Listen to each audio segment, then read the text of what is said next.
Penguin Random House Audio presents Potiphar's Wife by Mesu Andrews. Read for you by Lisa Negrón. To Jean and Daphne Woodall, your generous hospitality provided the Bank of Jabbok, where the Lord and I wrestled over this book. He won. Thank you, precious friends. Note to listener. Have you read the Bible story of Joseph and Potiphar's wife? Let curiosity compel you, as it did me, to discover her name, Zuleika.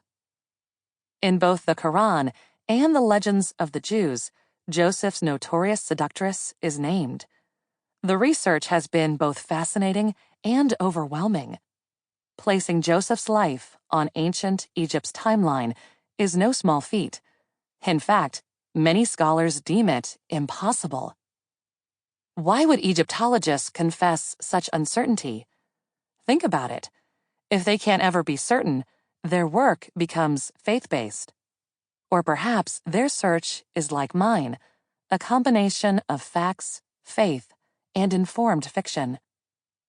Though I researched intensely and made every effort to be biblically accurate, I am neither an Egyptologist nor a scholar. The story you're about to hear is faith-based and informed fiction. As with all my books, you'll find more information about the research and creative decisions in the author's note at the end of the book. But beware, it contains spoilers. For now, I hope you'll simply keep listening and meet Zuleika, Potiphar's wife, as you've never known her before. A slave doesn't always wear chains, nor does a master possess all power. Part 1. Joseph had been taken down to Egypt. Genesis chapter 39, verse 1. Chapter 1. He shakes the earth from its place and makes its pillars tremble. Job chapter 9, verse 6. Zakros District, Crete, circa 1700 BC. Zuleika. The sea was choppy, angry, spitting its salty mist on my lips. My stomach grumbled, anxious to sample whatever delicacies our Minoan sailors brought home from their 8-month trading season. A group of ships passed at a safe distance from Zakros's sturdy quay. I could barely make out their flags, but the wind eased, revealing the leaping bull. Knossos flags, the largest of Crete's districts, my husband's fleet. The oarsman's progress was painfully slow, the wind too strong to hoist a sail. The steersman leaned into the wind, guiding the vessel with one arm on the large oar while holding the raised stern with the other. Hundreds gathered on the sandy shore beside the quay, but crashing waves drowned conversation.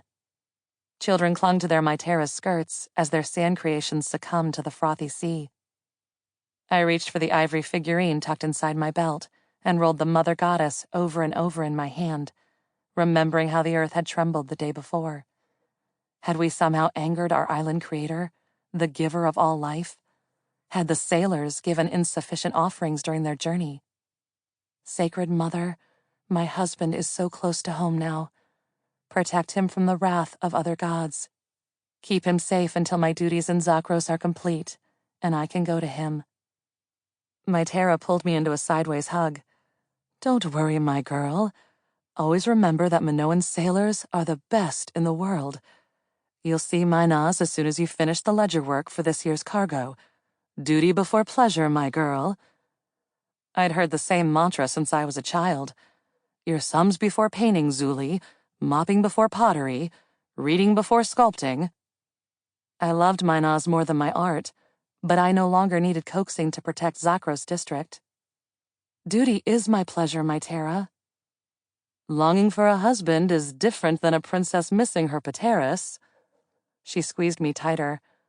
I know it will be hard to complete your record-keeping before leaving for Knossos to see Minas, but your crown prince will have duties to attend to as well. Your pateras will sail with you to Knossos when you finish your tasks. You need not travel over land through the villages. I nodded absently, calculating the cargo on each passing ship to estimate the time my record-keeping might require. If our Zakros ships returned with the same bounty, it could be a week before I saw Minos. I'd been responsible for our district's leisures since I was 13. Numbers for necessary supplies and census figures ran through my mind like the blood in my veins. But I'd never before tried to concentrate on them while yearning for a husband. I don't know how you've endured so many years of Pateris's seafaring. She released me. There's no other choice, Zuli. How would Zakros survive if Queen Daria or King Rehor decided to skip a year of trading? She spoke of herself as Queen Daria and Pateris as King Rehor only when teaching me the hard lessons of royalty. When Rehor steps aside and Minos becomes king, you'll become the first queen to rule over 2 Minoan districts. If Minos never went trading, our people would be deprived of their queen's gracious and efficient rule. And think of what a mess our well-meaning husbands would make of our island. We shared a wry grin. My mentor and confidant was right, of course. Though I missed my husband, Crete was as unique as the octopuses in our waters, largely because of the vibrant women who ruled most of the year. We lived differently from other lands. Men and women sacrificed and celebrated together in 4 separate kingdoms on a single island, living in relative peace. Another boat passed with the Knossos flag.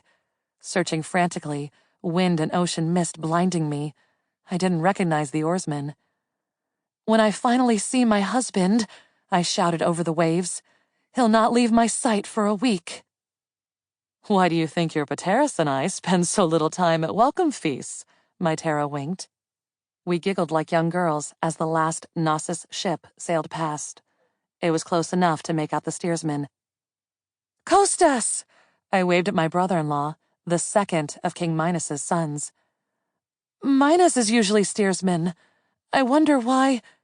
Dawning fear stole my breath. My Terra braced my shoulders. You can't imagine the worst first. Rehor would have sent a messenger if anything happened to Minos. Unless it happened in these rough seas. King Rehor's standard! Someone shouted. Everyone turned as the next fleet approached from the east. Pateris flew a flag bearing an octopus, our district's 8-legged symbol, a fascination that initiated trade conversations in every port. Anticipation of our reunion, heightened by angst for my husband's welfare, sent me into the angry sea to wait. I fought to stay upright as the salty force of it battered me toward shore. Pateris stood like a god at the stern, pushing and pulling the heavy steersman's oar while riding the bucking ship like a galloping horse. No statue sculpted from the rock crystal cliffs of Crete could fairly represent King Rehor.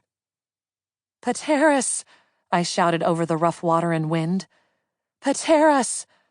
Letting the water buoy me, I leapt and waved both arms. He raised his hand in reply and steered the ship toward the quay. 6 others followed.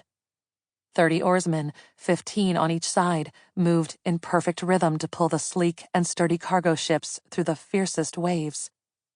I was proud to be Princess Zuleika of Zakros, but I'd also married the Knossos crown prince. When I glanced toward the horizon beyond our ships, no more sails approached. Where is Minos? I swam toward shore, my strokes cutting through the waves, my legs churning, and arrived before the lead ship docked. I hurried to the quay and noticed a scuffle near my Terra. A palace servant had slapped my childhood friend. Leave me alone, Gaios! Psst. He dismissed her with a flip of his hand. Don't be so sensitive, Aronia, he called as she ran from him.